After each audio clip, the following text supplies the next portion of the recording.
Hi everyone, my name's Claire Meredith and today I want to share with you a really simple exercise to identifying how you can create more time in your life.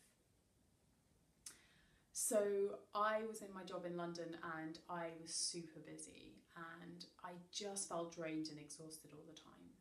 And I wanted to create more time to work on my dream, to take those little steps that I knew were needed consistently to make it a reality.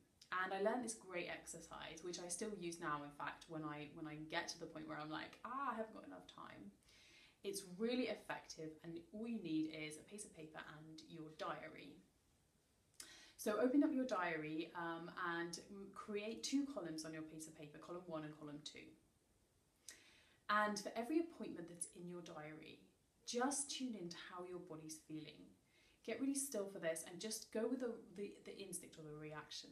Are you feeling good about this appointment, or are you feeling a bit kind of constricted and a bit And if you're feeling good and you're feeling like it's going to give you energy and you're enthusiastic about it, put it in column 1.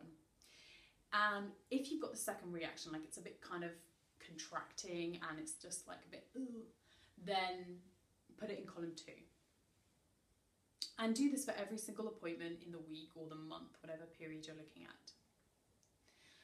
And you may have guessed now that it's not about time, it's about energy. And energy is we're either adding to our energy or it's kind of draining from us. All the activities and the tasks and the things we do in the week are going one way or the other.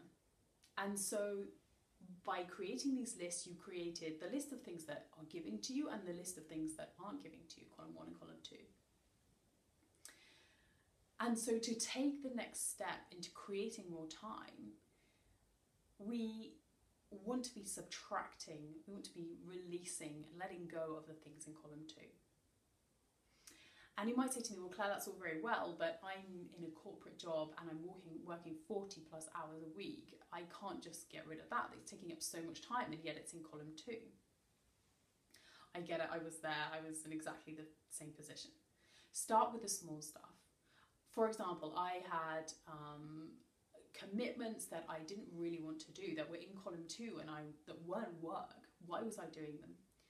By taking the steps to release myself from those commitments and even just changing some of the regular activities I did, I moved some of those tasks and items from my number 2 list into my number 1 list.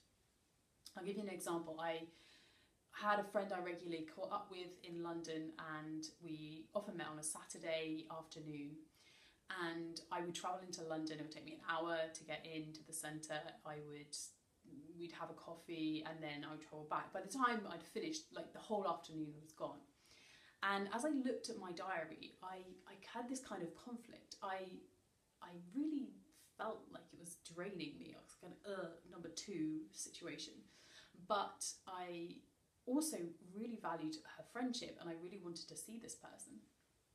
And so I realised I wanted to just actually shift this appointment from a number 2 situation to a number 1 situation.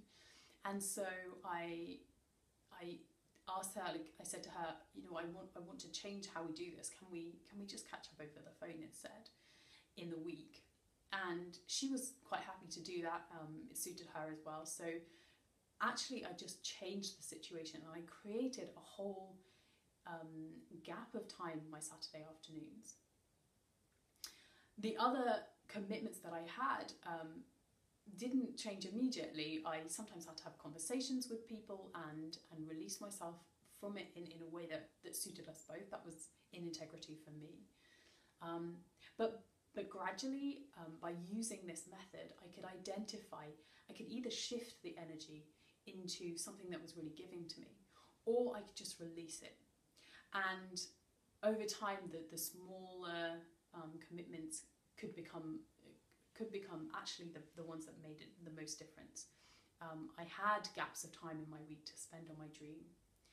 I still use this exercise now. If I overcrowd my week, even though I don't have the same challenge of going to a job that was draining me, I sometimes still make that situation. I sometimes still overcommit or add things into my diary that aren't giving me energy. So I still use this exercise today, and I really hope you find it useful.